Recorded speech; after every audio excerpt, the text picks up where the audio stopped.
been watching you, and you watching me. My dear Miss Everdeen, make no mistake. The game is coming to its end.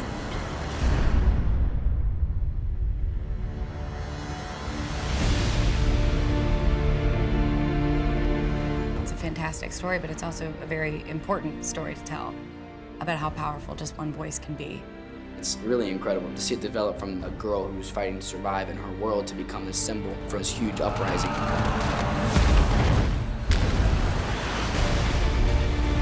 The importance of this sequence of films is to reach out to young people and embed in them the information that change is essential, but also possible.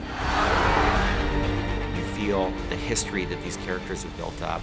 It's a very exciting, emotional journey. It's great storytelling, and it is always honorable. It pulls that off because it is so rooted in Katniss's point of view.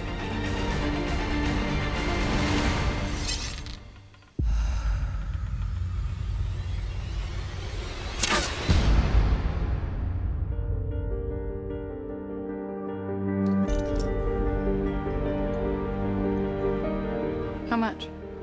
You keep it. It's yours. Thank you.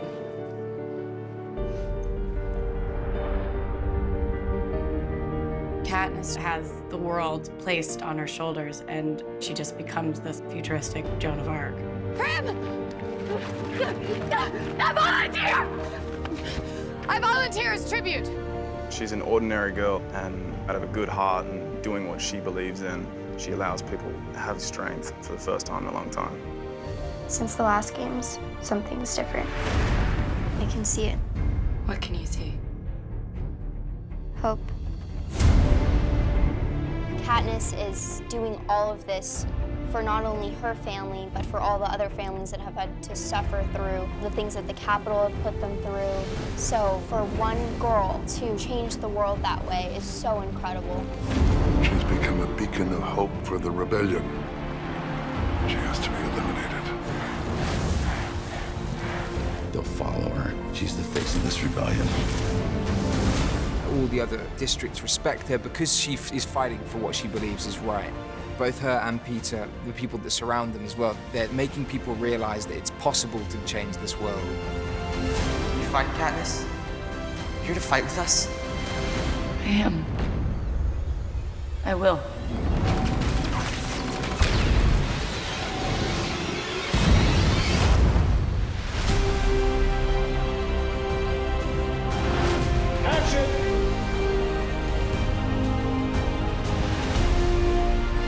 Production was enormous, but the world we wanted to build was enormous. I feel like our practical locations give the movies a sense of scope and place and a groundedness. We don't want this to feel like some future you can't imagine. This ought to feel like who we might become.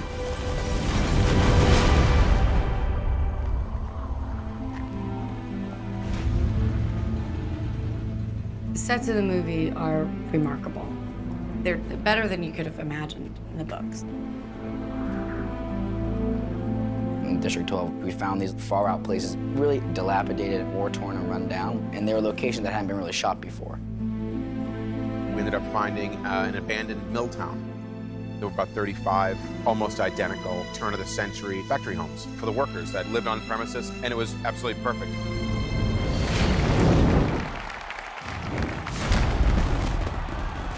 Breathe it all in, children. This is all for you. The Capitol sets are unbelievable. I've never seen anything like it. I do feel like I'm just in a wonderland. Besides the opulence and the vastness and the scale, there wasn't a lot of specific description of the Capitol in the books. Found these buildings from the 1936 World's Fair, these kind of temples to industry. The Capitol is the ultimate in power and control. We have never seen anything like this. And we will never see anything like it again. go from the beginning of The Hunger Games, this intimate rural setting, through Catching Fire, and now into what becomes The Mockingjay, just huge in scale. Those are the elements that are going to be quite thrilling for audiences.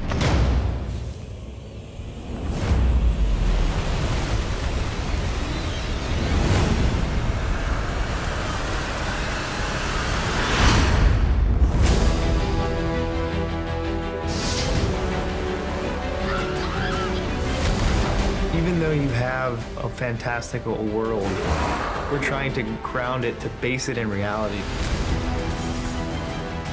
When we're designing the action for these sequences, we're trying to steer more towards realism. Very believable, very gritty. There's a lot of excitement. For Liam, for Josh, for Jennifer, for Sam. They've had action throughout all these films, but this was the culmination of all that we've done before. It's their shining moment. It's kind of like athletes who know each other. You get to play as a team together, and it really adds even more to the intensity of what's at stake here.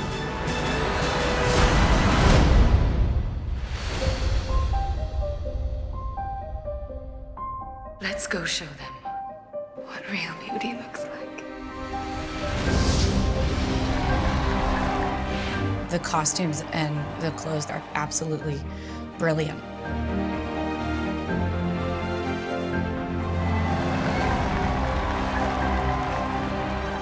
They have that sense of rebellion about them. I mean, we just had so much fun with that playful, imaginative quality. Some incredible, incredible pieces. Like, can I keep this? It's so cool and so amazing. When we finally got our look down, we really wanted to have something that was like very avant-garde makeup that nobody would ever really wear in real life. It was just wild and fabulous. I love that!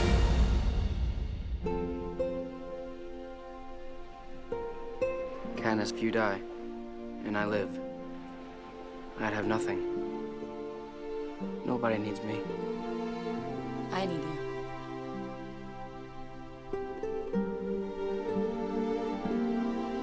Being a part of this has been incredible.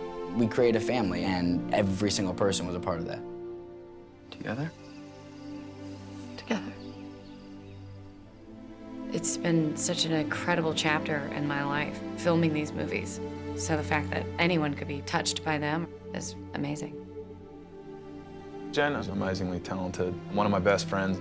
We experienced a lot of very pivotal points in both of our lives together. Along with Josh, we kind of have a bond that a lot of people can't relate to because of just the things we've been through together. Jennifer's lovely and intelligent and interested, but also is in touch with Katniss's emotional life in a way that is palpable. She really is the heroine you want to watch.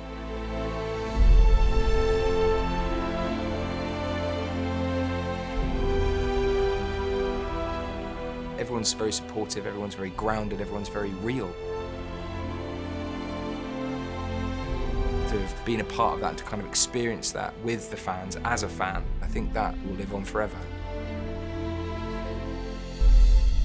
I don't think you know how important you are to them.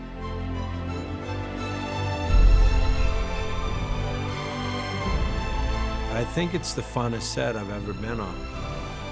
It's like old friends who are really familiar with each other. Francis Lawrence is the perfect director because he's a visionary. He's incredibly creative. To be able to wrap up these stories cinematically was really exciting for me.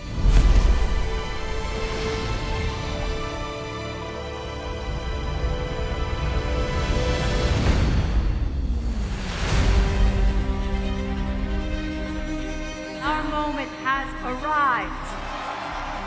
President Coin and Katniss's relationship is very complicated because Katniss knows that she should trust President Coin, but she doesn't. And President Coin can see how important Katniss is to leading this rebellion. Snow loves her character. He loves her spirit, but he doesn't want her to succeed. And make no mistake of that. Miss Everdeen, prepare to pay the ultimate price. You see this transition where Katniss feels like she's playing a role, and slowly, almost without her realizing, she becomes the embodiment of what she's playing. The forward energy of this rebellion starts building in size. Katniss is that beacon of hope. Fire is catching, and if we burn, you burn with us. In Mockingjay 2, this much bigger responsibility starts presenting itself. And this is the first time where we really see her start to be a leader. Snow has to pay for what he's done, and I can't make another speech about it. You actually see Katniss and the rebels for the first time together in this concerted effort to fight against the Capitol. We got one shot. Let's make it count. This is the movie where all the ideas that have been building up come to a head. It's epic. There's a lot of action. It's very emotional. People really will feel the full history of these movies.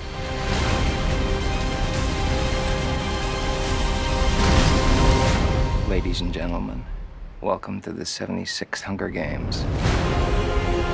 One person can change the world. It's so exciting. It's a thrilling ride, start to finish. In this final chapter, it all comes to a clash. There's so many little twists and turns, and as an audience member, I think you can look forward to a story that'll keep you on the edge of your seat. All the stories have led to this moment, to get in there and make a difference. Our lives were never ours. They belong to Snow, and our deaths do too. But if you end all of this, Katniss, all those deaths, they mean something.